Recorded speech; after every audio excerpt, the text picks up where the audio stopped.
Good morning, students. This is your faculty Neha. Today we will be starting with a new chapter. So let's go ahead and see what we will be learning in today's class. In today's class, we will learn about hydrosphere, the chapter number 4 of geography. Kids, in this chapter you will learn the different kinds of water bodies, the structure of the ocean bed, ocean currents, their types, and conservation of oceans. You will also learn to mark oceans, gulf, bays, strait, and on India map. Kids, as you know, water is very important for our day-to-day life. It's very important even for the plants, animals. Just think, can you survive without having water? No, right? So, distribution of water bodies. The Earth is popularly called the blue planet or the watery planet because about 71% of the total area of the Earth or 361 million square meter is covered by water. The major water bodies of the world are the Pacific Ocean, the Atlantic Ocean, the Indian Ocean, and the Arctic Ocean. Let's get started with the ocean first. Oceans are deep and large expansion of the water found between the continents. The Indian Ocean between Asia, Africa, and Australia, the Atlantic Ocean between North America and Europe, and so on. Sea. A sea is a part of the ocean extended or projected far inland. Seas are smaller compared to ocean. For example, the Arabian Sea, the Caspian Sea, and the Red Sea. Gulf. Gulf is a part of an ocean or a sea that penetrated into the land. Penetrated means which is into the land. It is smaller than the sea. So we get oceans, sea, then the Gulf. The Gulf is smaller than the sea. The size, shape, and depth of the Gulf varies from one to another. For example, the Gulf of Mannar, the Persian Gulf, and the Gulf of Mexico. So now, if I ask you a question, what is Gulf? So you have to answer, Gulf is a part of an ocean or the sea penetrated into the land. For example, Gulf of Mannar, the Persian Gulf, or the Gulf of Mexico. Let's go to the next one, bays. Now, what are bays? Bays are small semicircular water bodies partially surrounded by land. Semicircular water bodies means it will be in a semicircular form like this. You can see the red mark on the right corner of the screen. That means which it will be surrounded partially by water. That means half of the land will be surrounded by the water. The depth, extent, and the size of the bays vary from one to another. The base will never be the same. Again, over here also, the size will differ from the other one. For example, Bay of Bengal, the Bay of Biscay, the Bay of Fundy, and the Hudson Bay. Now, if I ask you the question, give two examples for bays, you can name it as Bay of Bengal or Hudson Bay. Now, what is a strait? A strait is a narrow strips of water body joining the two large water bodies like this, which you can see at the bottom of the page. You can see where these two lines are joining. That is called as the narrow strips of the water bodies. The example of strait are the Palak Straits, Strait of Gibraltar, and the Bering Strait. So, what are strait? A strait is a narrow stripes of water body joining two large water bodies that are Palak Strait and the Bering Strait. Now, let us study about isthmus. Isthmus is a narrow stretch of landmass joining two large land masses, which you can see like this. These are the two lands and which are joining the two large, like in between there will be a water and at the corner it will be lands. Isthmus is the most important location for constructing ocean canals. So kids, isthmus is the most important location for constructing ocean canals. For example, Suez Canal between the Mediterranean Sea and the Red Sea. The second one is Panama Canal between Atlantic Ocean and the Pacific Ocean. And these are the examples for the canals which are built on isthmus. So this was all of your isthmus. Now let's talk about relief of the ocean floor. Kids, the sea or the ocean floor also has various features like relief features of Earth's surface. As you know, the sea and the ocean, they both have different kinds of feature for relief of the Earth's surface. The knowledge of relief features of the ocean floor is very necessary to know the importance of ocean. One of the basic characteristic features are the ocean floor is divided into four major parts. Okay, so the floors of the oceans are divided into four major parts. The first one is the continental shelf. Second one is the continental slope. Third one is the deep sea plain. And the fourth one is the ocean deeps. Now let's come to the image below. In the image you can see continental edge, continental shelf, continental slope and ocean deep over here in the image. Now we will discuss about all the relief feature one by one. First, let's get started with continental shelf. Now what is continental shelf? This is a shallow area along the sea coast. This part is bordered by sea coast on the side and continental slope on the other side. Now let us look at the diagram. Can you see over here continental shelf? If you see over here, this is a shallow area along with the sea coast. And this part is bordered by the sea coast on the side and continental slope on the other side, which over here you can see the continental slope. Now this is very important to remember, kids. The average depth of the continental shelf is 100 fathoms. Okay, this is very important. Kindly listen to me carefully.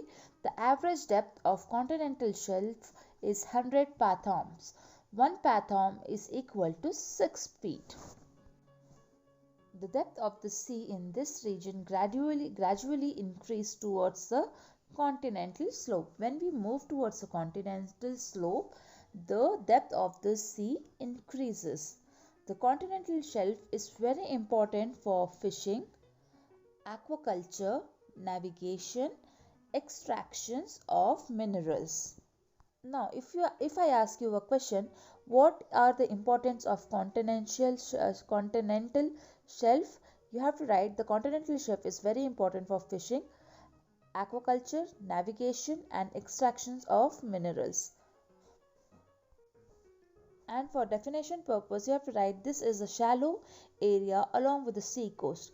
This part is bordered by the sea coast on one side and the continental slope on the other side. Now let's go ahead and get to know about continental slope. This is the second part of ocean floor and it is very steep. Now let us go back to the image above.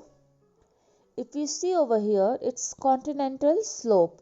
If you see, it is a steep kind of a thing. The first one is continental shelf and after that it comes continental slope. It is a link between the continental shelf and the deep sea plains. Let's go back to the image above. If you see over here, there is a link between deep sea and continental slope. So if you see the image carefully, continental slope is in the center and the other side it's continental shelf and the ocean deep, and continental slope is a link between these two.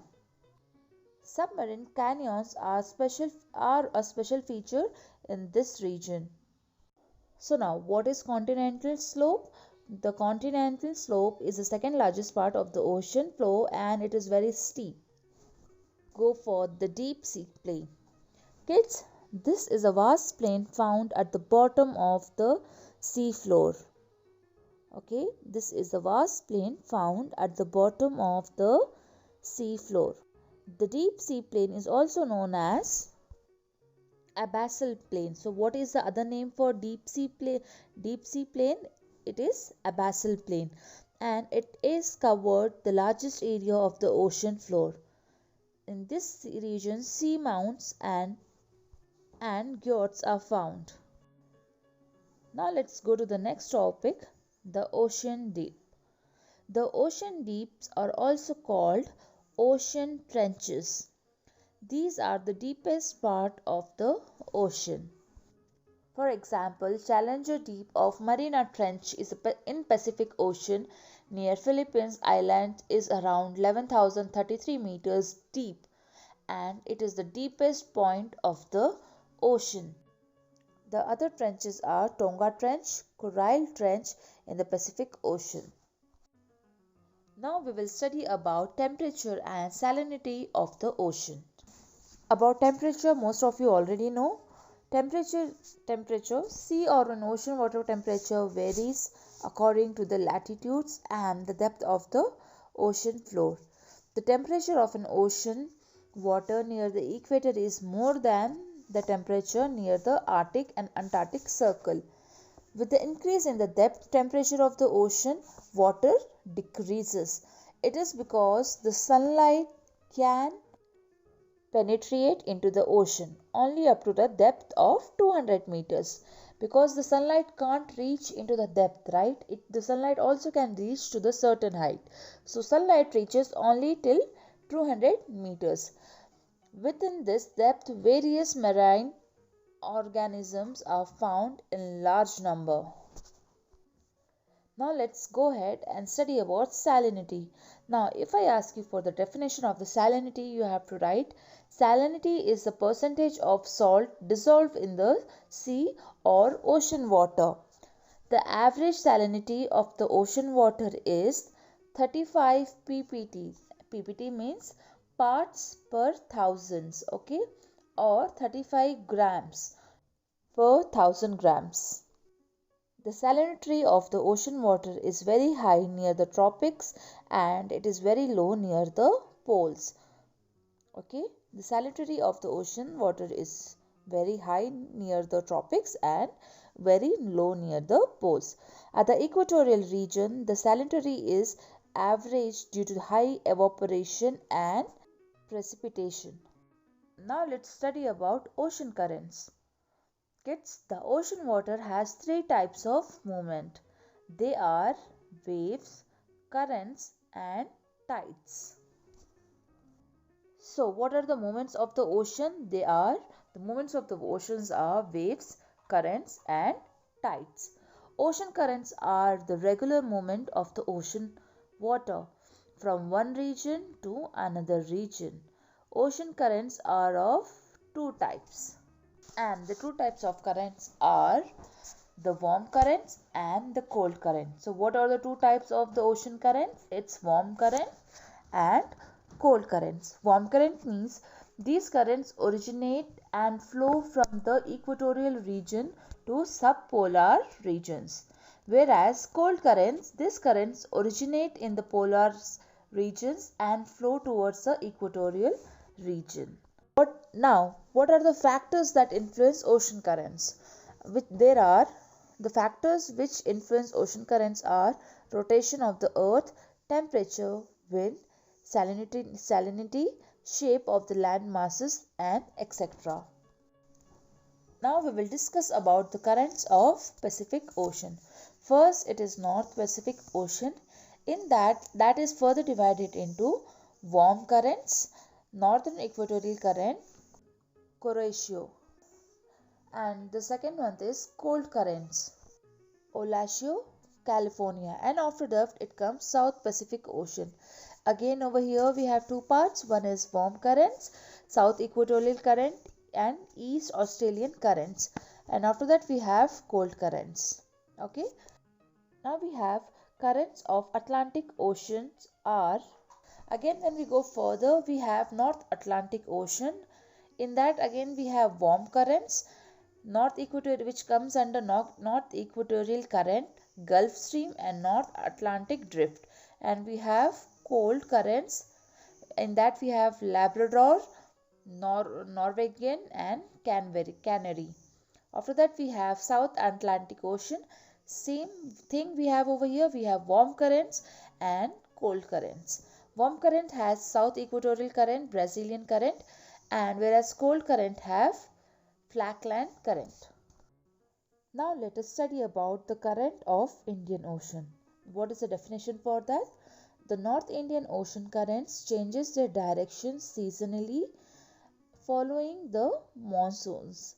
During the southwest monsoon, the currents flow in a southwest and a northeast directions during the northeast monsoon.